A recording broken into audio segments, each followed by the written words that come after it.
बहुत सारे लोग मेरे पास आते हैं प्रश्न लेकर के, महाराज मेरे पति देव को गुस्सा बहुत आता है, देवियां आती हैं, हम रसोई में चप्पल पहन के भोजन बना रही हैं और फिर कहते हैं पतियों को गुस्सा आता है, पतियों को नहीं आएगा तो क्या पड़ोसी को आएगा। कितने सारे घरों में तो मैंने देखा है, अब नौकर नौकरान इतने सारे रहते हैं, चौका भोजन भी उनको ही बनाना है, पति का भी उसको ही बनाना है। ये बहुत बड़ी बात है। कौन है, कौन कहां से आया, कौन आपके परिवार के लिए भोजन बना रहा है, जो बना रहा है उसके सारे संस्कार उसके अंदर जाएंगे। आप केवल 15 दिन अनुभव करिएगा अपने रसोई घर में शुचिता के साथ, पवित्रता के साथ, बिना चप्पल पहने, घर की लक्ष्मी, गृह लक्ष्मी अपने पति और अपने बच्चे को तो भोजन बना ही सकती है, ये बहुत बड़ा काम नहीं है। केवल आप 15 दिन अनुभव करिए, आपको लगेगा आपके परिवार का दृश्य बदल रहा है। ये अनुभव की बात है। आजकल तो मैं लोग देखता हूँ, भैया जी लोग रसोई में भोजन भी बनाती है तो व्हाट्सएप चैटिंग चलती रहती है, कोई भी मैसेज आना है तो तुरंत 1 सेकंड में जवाब देना है। विवाह के बाद ध्यान दीजिएगा, विवाह के बाद मैया जी लोग को भी अपनी पुत्री को ज्यादा ट्यूशन की क्लास नहीं देनी चाहिए। कन्या दानम महादानम, आपने जहां बेटी का दान किया, अगर आप उसके टच में ज्यादा रहोगे तो उसको अपने परिवार में सेट होने में टाइम लगेगा।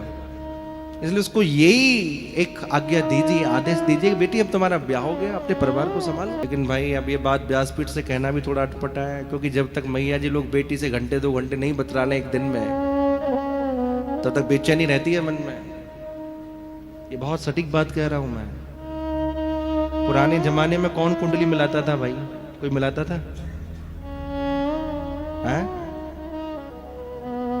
कोई मिलाता था कुंडलियां? कोई नहीं मिलाता था। बीच वाले लोग शादी कराते थे, जो देखने जाते थे। बहुत सारी शादियां ऐसी भी होती थी। ऐसे लोग कुछ बैठे होंगे यहाँ पे जिनको पता ही नहीं कौन मैसेज करता था, कौन मीटिंग करता था शादी से पहले। मिलते थे लोग? कोई नहीं मिलते थे। लेकिन कितनी सफल शादियां होती थी। पर आज आप देखिए, कुंडलियां भी मिलाई जा रही हैं, मुहूर्त भी देखे जा रहे हैं, शादी से पहले कितनी सारी मीटिंग करी जा रही है, उसके बावजूद भी सफल शादियां नहीं हो पा रही हैं। क्यों? इसमें किसी का दोष नहीं है। जहां दोनों के बीच में ईगो हर्ट करने लगती, बस वही दूरियां बढ़ा देता है। ये बहुत समझने वाली बात है। पत्नी को समझना चाहिए कि मैं पत्नी हूं, और पति को समझना चाहिए कि मैं पति हूं।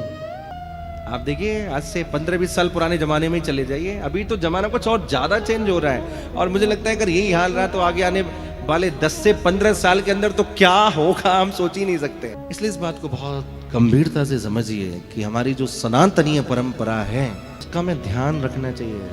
आहार शुद्धि सप्त शुद्धो, आप जैसा खाते हैं अन्न वैसा होता है आपका मन। इसलिए मातृशक्ति को चाहिए परिवार के लिए, अपने पति के लिए, अपने पुत्र के लिए, बच्चों के लिए स्वयं भोजन बनाए। चाहे जितने नौकर चाकर हो घर के अंदर, लेकिन घर के मंदिर की बुहारी तो स्वयं करे हो, ठाकुर जी की सेवा।